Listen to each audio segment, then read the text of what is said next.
Today we're gonna be looking at anime that's what's the word? Fucked up. The anime on this list may look all warm and bubbly on the outside, but once you dig a little deeper and get past the first episodes, shit goes from 0 to 100 real quick. Then you realize you probably should have recommended that same anime to Lil Timmy.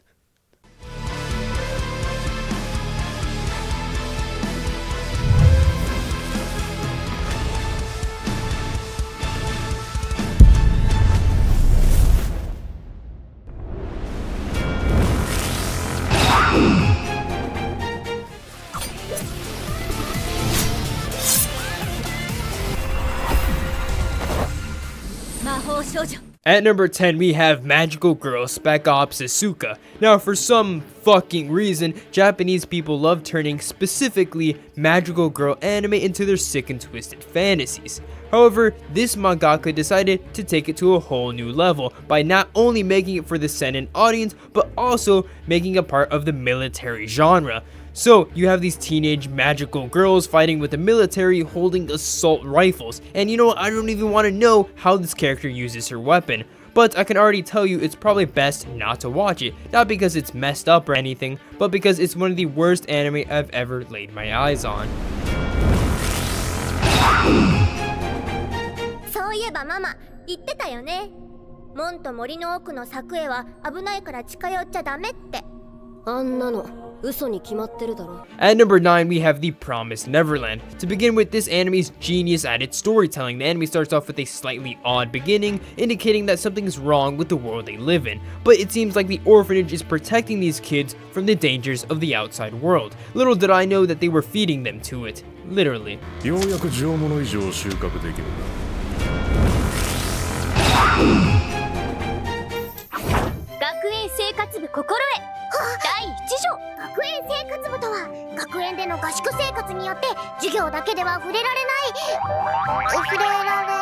For number 8, we have School Live, and my god, this anime hits you like a motherfucking train. It's like The Promised Neverland in terms of, everything seems okay at first with little hints that tell you something is off, but by the time you realize what you got yourself into, it's too late. I mean, who in the hell would think that this anime is disturbing as hell? But that's exactly what the mangaka wants you to think. Miku! どうしたの?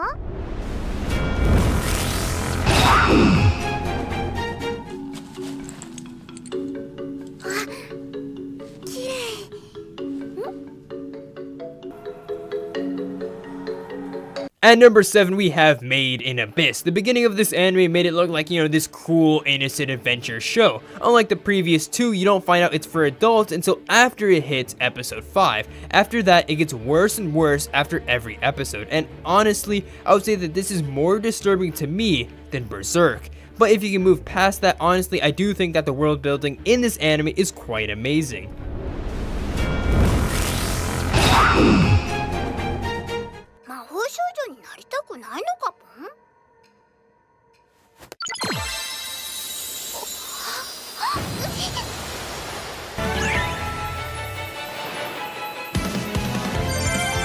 For number 6, we have MAHOU SHOUJO. Now, if I'm being brutally honest, this anime is fucking terrible, but that's just my opinion. It's about magical girls, so you might ask me, what's wrong with it? Well, it turns out that this anime is about magical girls fighting to the death, and for that reason, I'm out.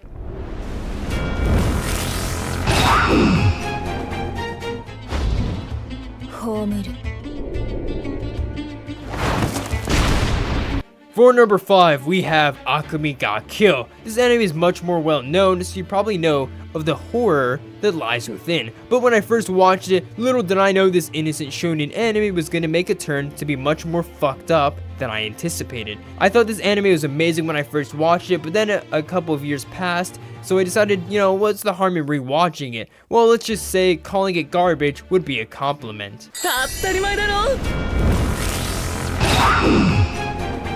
彼女はあんなところで何をしているんだい？昔殺して埋めたバラバラ死体でも確認してるんじゃないですか？嫌な事件だったね。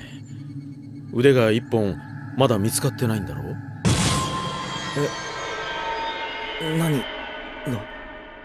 At number 4, we have When They Cry. Luckily, you get to find out that this anime is a horror, psychological, supernatural thriller piece of stay the fuck away if you value your sanity right off the bat, despite the cover making it look like a low-budget shoujo.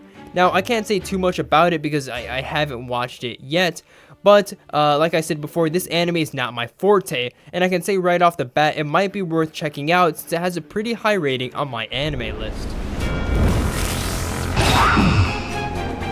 つまりこれはひょっとして異世界召喚ってやつ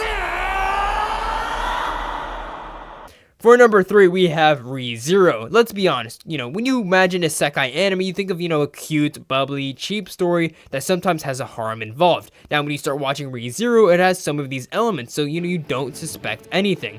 But then episode 1B hits you harder than when Kaido knocked Luffy the fuck out.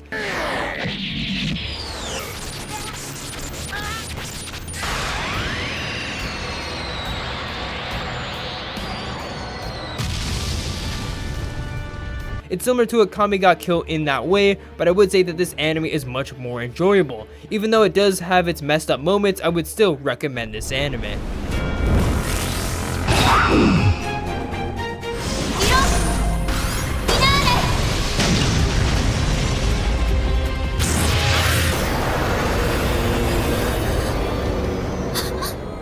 At number 2, we have MAHOU Shoujo MADOKA. Honestly, this anime is the best magical girl show on the list. Now, I wouldn't go watch it in my free time, but it's still a step above the others. The show starts becoming dark at the end of episode 3, which should probably give you plenty of time to convince you it's for kids. I love how this anime has a subtle hint of darkness that doesn't get revealed until later on in the series. 単に毎日同じ電車に乗っているだけのほんの小さな発見だったはずなのだけど、それからというもの、俺は彼女のことが気になり始めていた。 And for number 1, we have School Days. This anime is pretty legendary for all the wrong reasons. I would not recommend this anime. In fact, I probably wouldn't recommend any of the anime on this list except Re:Zero and The Promised Neverland. Mainly because, I'm a pure shonen fan. So mainly this type of anime is on the complete opposite side of the spectrum and scares the living shit out of me. This anime is pretty much on this list as a warning to stay the fuck away, especially someone younger than the age of 17. This concludes the video. If you're a fan of Hunter x Hunter, you need to check out my previous video where I made some insane edits. We even went as far as to making our own custom animations and adding some crazy effects.